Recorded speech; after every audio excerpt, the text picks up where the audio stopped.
Hello, good morning and welcome. It's Tuesday, October the 7th, and shortly before 10 p.m. last night, Kemi Badenoch was filmed singing, dancing and waving a Union Jack to Sweet Caroline, surrounded by young men in suits and ties. She looked genuinely happy in the Tory tribe, and might there even be reasons for that? My name is Anne McElvoy from Politico. Certainly more happy than when I pounced on her 2 hours earlier to ask her about that bad polling that we had. Though, in fairness, Anne, she took it with pretty good grace and gave me a decent TV-ready reply that we shoved on telly fairly soon after that, insisting that the Tories would be taken by her into the next election. So good for her for being a bit of a sport yesterday. I'm Sam Coates of Sky News. Hello from both of us in Manchester. Now, I was hearing, and it is now in the Times Diary this morning, so it must be true, that James Cleverly, Shadow Housing Minister, was in the Politico pub in Manchester in the Conference Exhibition Hall at 10:25 a.m. yesterday morning, enjoying a pint of Guinness. He justifies it as the kind of thing you find yourself doing when you're off to watch the rugby, whatever it takes, James. Although I have to know, do you think, Anne, people have been drinking more in Manchester in the Politico pub with the Tories than they did in Liverpool for Labour? I think you'd say it's a game of two halves, and you've got to ready yourself and steady yourself sometimes for the day ahead at conference. Yes, I would say so. I think, having done quite a lot of on-stage interviews, I think Labour, perhaps party of government and all that, at most occasionally a half of beer on the stage when I've been interviewing mainly non-alcoholic Conservatives. Yes, straight to the bar. Great. No comment. Embracing life. Look, there's a day and a half left at the conference here, and still a bit of talking and drinking to go. Middle Tuesday, quite a tricky one, I think, in the middle of this cycle, and particularly for the party in opposition. It's Law and Order Day when Robert Jenrick and Chris Philp take centre stage. The main announcement will be a promise to abolish the Sentencing Council to end what the Conservatives will be saying has been two-tiered justice, unfairly favouring some groups over others in some instances. And Robert Jenrick, Shadow Justice Secretary, will also promise to sack activist judges, so stepping up the Tory attacks on the judiciary there. But inevitably, attention is going to start to flit elsewhere, just because that's what happens on the middle day of an opposition party conference. And also, as it happens, that's it from me at Tory party conference. I'm out of here. Not because I haven't been having a lovely, lovely time, as the Tory press office would attest, who had to deal with my queries about defections and leaks and the fallout from pouncing on Kemi and all of that. But it's because Keir Starmer is actually heading off on his travels. Now, if I'm being honest, Anne, it's a tricky one, because he's going on a trip and I'm going on that trip. But I am bound, like all of us are on that trip, by an embargo that says I cannot reveal details of that trip yet. However, just looking at the internet, I can see Reuters and Bloomberg and The Mirror and The Hindu have all written about this in the last few days. The Hindu. I know, you're not dropping a heavy hint there. Well, I suppose I equally could have cited the Times of India. Look, it's all a bit nuts, this embargo business, isn't it? I mean, Downing Street sort of pretending the internet doesn't exist, but you know me. Rules. I've never actually heard you obey any rules at all. So I was just wondering if this might be a first. Let me put it another way. They get very cross and don't share stuff with you if you break all of these embargo things. And so I don't want to undermine my spotless behaviour record card. So all I'm going to say is that this podcast too is going on its travels, and you've got the full details on Keir Starmer overseas in the coming days. And I'm going to have to leave you behind in Manchester to anchor our coverage from there. And however will you cope? I have actually booked the therapist to deal with the separation anxiety, Sam. But I think we are going to be hearing from you, which is excellent. Right. I'm not going to say where we're going, but I am going to say this. It is actually generally regarded as bad form for a Prime Minister to crash into a rival's conference. I remember the absolute scenes in 2007 when Gordon Brown suddenly clattered across Tory party conference when David Cameron was leader by flying to Iraq to announce 1,000 troops would be withdrawn from the combat zone. Now, that was absolutely designed to squash the coverage of the then Tory leader's big days. So this has a little bit of echoes of that, although Keir Starmer isn't as nakedly political as that. And I'm sure Downing Street would deny any politics are involved, but given I wasn't even meant to be saying this, I haven't asked them. Right, let's get back to the present. It's Tuesday, so that means the weekly YouGov Sky News Times voting intention poll is ready. Drum roll. Reform UK just down a touch on 27. That's down 2. Labour on 20, also down 2. Tories up 1 on 17. I'm not quite sure that's big enough for cheer for the Tories, but they'll probably take that. Lib Dems on 17 as well, so level pegging, Lib Dems and Tories. Greens on 12. Up 1. And what do you make of all of that? Well, the party looking to have got the conference bounce there is the Lib Dems, Sam, which I wouldn't necessarily have predicted, but that's quite a good score for them. I bumped into a couple of Kemi loyalists last night, senior ones. Basically, I'm saying shadow cabinet, aren't I? So why not just say it? And maybe it's worth pausing just for a moment on how they and therefore how she is seeing the conference so far as her main rival Robert Jenrick takes the stage today. Now we saw Kemi Badenoch out and about last night dancing to Sweet Caroline, and I think as you reflected, Sam, when you bumped into her, you can tell when Kemi Badenoch is a bit stressed, and she seemed actually pretty good form all round. She was really enjoying, and Sweet Caroline now seems to become that unofficial anthem of this kind of gathering. And the mood, you wouldn't say it's euphoric. I mean, that would absolutely be overstepping it. But I think it's been pretty good one around her supporters on the front bench for a few reasons. One is that this leaving of the European Convention on Human Rights, that was clearly a moment when there could have been much bigger noises off, even potentially grounds for defection. I think we saw a councillor in the news today saying he was off because of this, but that is pretty low level. So if she can say, I made this step, I thought it was right to do it, I took big legal advice before I did so, but the house didn't fall down. Admittedly, this is a minimum leadership criteria, but if that happened, that's one thing she can put in her column, that she was able to lead her party there.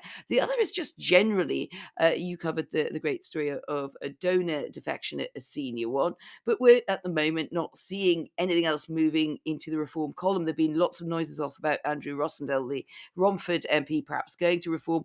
Well, could prove me wrong today, but so far that has not happened. And I think, again, that's been a low baseline for Kemi Badenoch, but one that she just wants to stem those defections.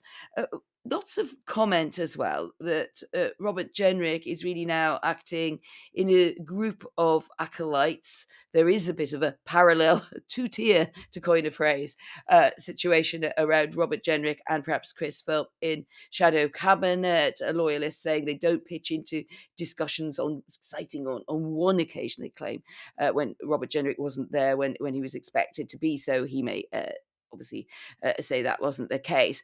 But the interesting nugget here is that there's quite a lot of support for Badenoch maybe showing a bit more leadership, being even a bit more autocratic and saying, look, my way or the highway. If I get through this, I'm the leader. Now we really have to go forward and we can look to the big economic argument. That's the line we want to draw. And I'll be talking to Mel Stride about that today, and also about his own numbers and whether that will stand up strongly enough to deliver on that prospectus once they get away from Manchester. Okay, lots of interesting stuff in that. The bit of what you just told us that I'm going to bookmark and remember is an idea that there is a group of acolytes, Robert Jenrick and you name Chris Philp, and this idea that they don't always pitch into discussions that are going on. So I think that's something to watch out for, see if anyone has more details of, and follow just that dynamic, because that kind of thing actually can develop into something quite important.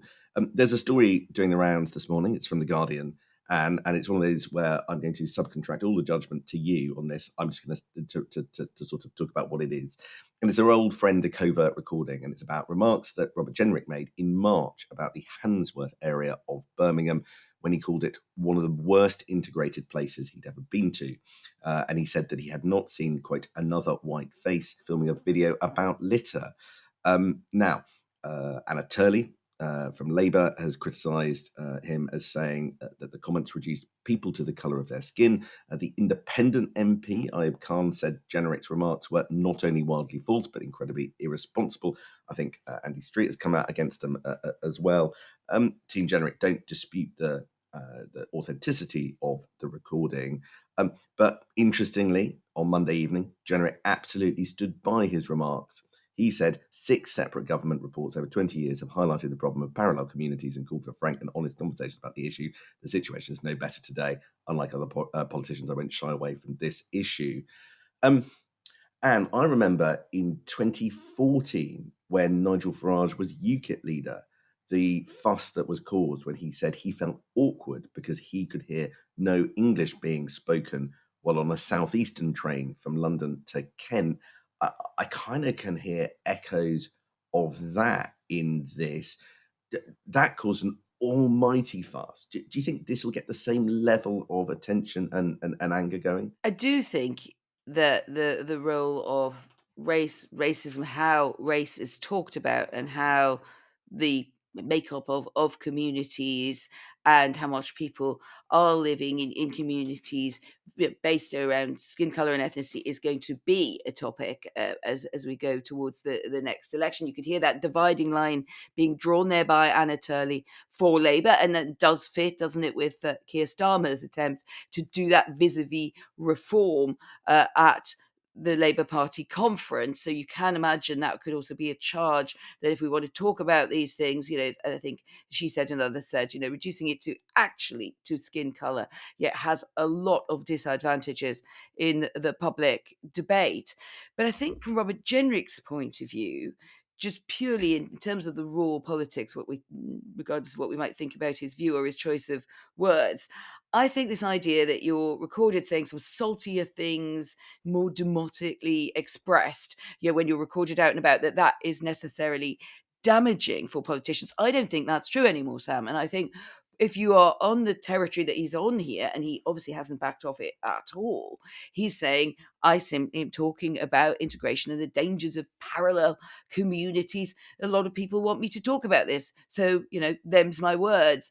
And also, as we meet here in Manchester, let's not forget, under the shadow of the Manchester attack, that's brought questions about integration back to the fore. And I'm sure we're going to hear a bit more from Kemi Badenoch. She kicked off her first speech here on Sunday with that.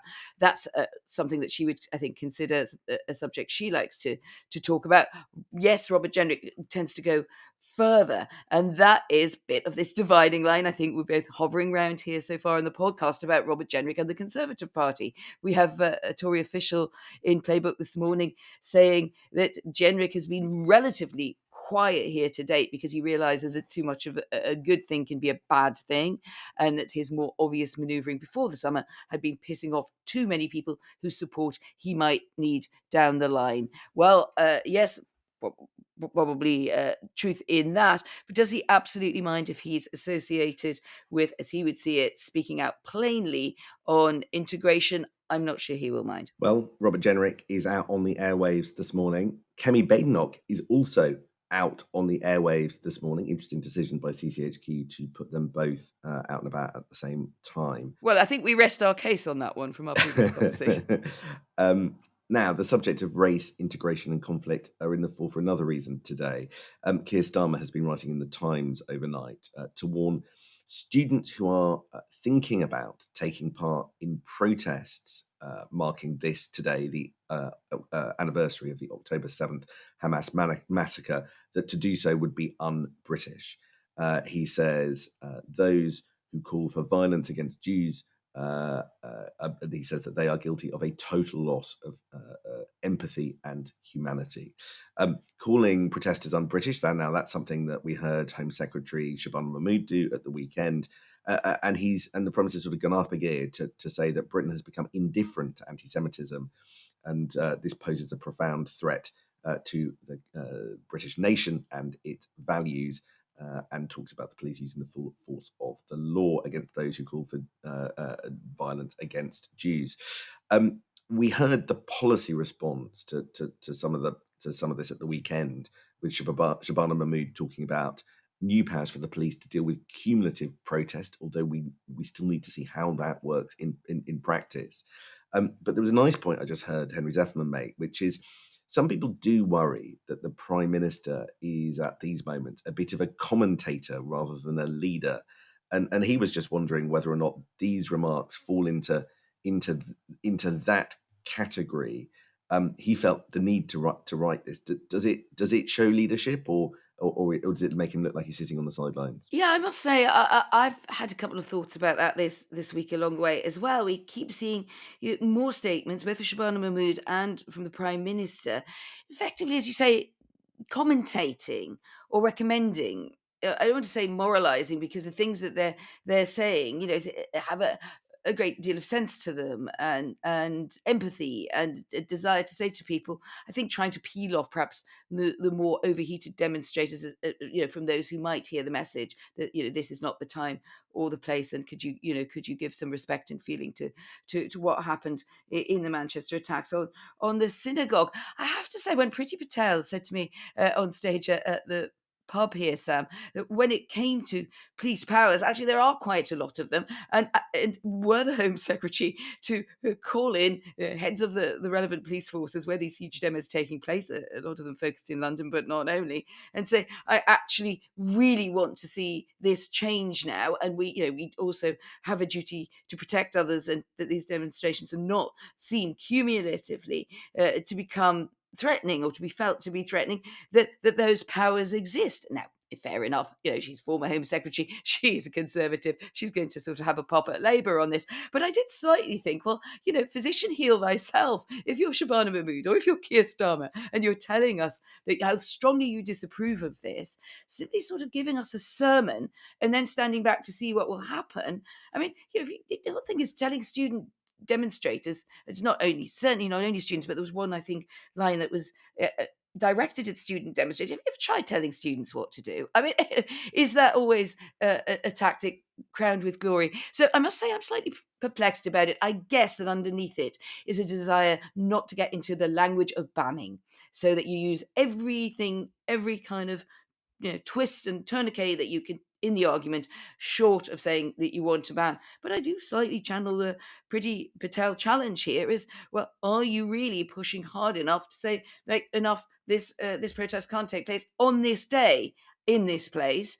It has to be somewhere else, or it has to be on a different timeline. That would certainly be another option. I think reporters are going to be out and about today because there are a lot of protests taking place. So we're expecting different protests in London, in Manchester, in Glasgow, Edinburgh, and Bristol, including a rally for Palestine and vigils by candlelight. 4 London institutions will join an inter-university march with the tagline, 2 years of genocide and our institutions remain complicit, particularly after the attacks last week in the Manchester synagogue. Communities remain fragile, and we will have to see how different groups interact as the day goes on. So one of the the justifications for Keir Starmer doing this is to mark a moment ahead of something, because nobody knows quite what is going to happen today. I think, can I just say, that's a very fair point. I do think there is entering the debate ahead of something happening, and you're right to point out many more cities apart from London. So I should acknowledge that, and also many people who simply want to go. They feel so strongly on this issue and have no intention at all of getting dragged into anything more raucous or offensive to the Jewish community. So again, maybe let's say, do we ever change our mind while we're making this podcast? Not entirely, but I do think that is a decent point, that Keir Starmer was trying to get ahead of the news rather than be seen to be following it. Let's see how it pans out. Right. That's it from us. That's it from me for Party Conference season. I am going to desperately miss the warm white wine, the 3-course meals, the live events I've been doing with you, the endless hotel rooms, the Monday morning park runs, and all of the other things that have come with being at this conference season, and being a part of the. It's a lovely moment because we sort of get together, and our two teams, Sky and Politico, hang out. Me at the Politico pub, and you guys at Sky News events and parties. So I would say a big thank you. This podcast is half of it is going on its travels, so you'll hear the big reveal of where on earth I'm going in 24 hours' time. But Anne is staying put. So we will see you tomorrow morning. See you tomorrow morning from wherever we are.